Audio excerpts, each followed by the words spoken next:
Ok, xuất hiện rồi đấy. Nhìn đấy cứ dùng một hiệp nào đấy, vìរបៀបនៅក្នុងការបង្កើត account ទៅខ្លួនឯងសម្រាប់អ្នកនរគ្នាដែលចង់បង្កើត account ជា account demo ឬក៏ជា account standard ឬក៏ sen អ្នកនរគ្នាអាចមើលវីដេអូនេះបានអូខេកុំឲ្យខាតពេលវេលាយូរសម្រាប់អ្នកនរគ្នាគឺ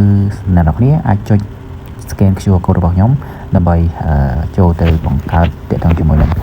demo account ឬក៏អ្នកនរគ្នាអាចបង្កើតជា account ទៅខ្លួនឯងបានណាអូខេអញ្ចឹងជាដំបូងខ្ញុំសូមចុចទៅលើ link នេះអូខេបន្ទាប់អ្នកនរគ្នាចុចunder standard អូខេសម្រាប់កន្លែងនេះគឺយើងរើស Cambodia តែសារវា amount ជាប់ស្រាប់ហើយអញ្ចឹងអ្នកនរគ្នាសូមដាក់លេខទូរស័ព្ទអ្នកនរគ្នាអូខេអញ្ចឹងអ្នកនរគ្នាលេខទូរស័ព្ទទៅ Oh sorry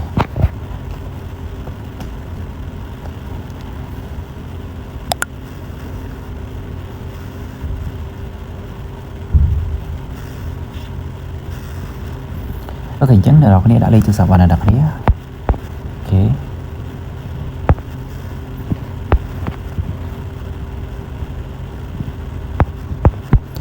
អូខេបន្ទាប់អ្នកនរគ្នាសូមអ្នកនរគ្នាដាក់ password អ្នកនរគ្នា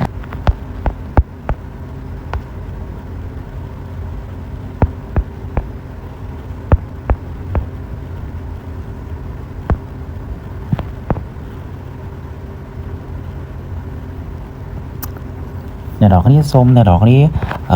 ចុច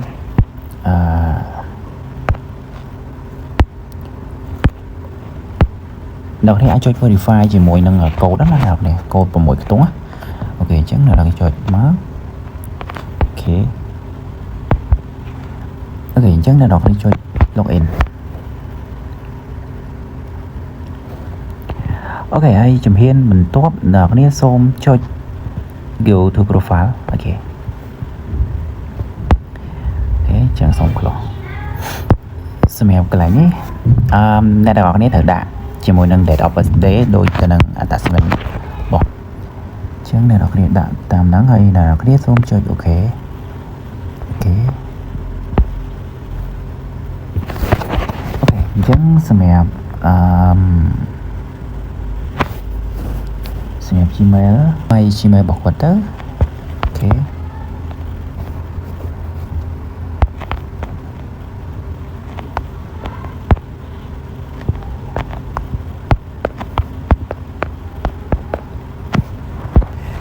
adress សម្រាប់អ្នកនរគ្នាដែលនៅដែល address នេះអ្នកនរគ្នាអាចដាក់ភ្នំពេញក៏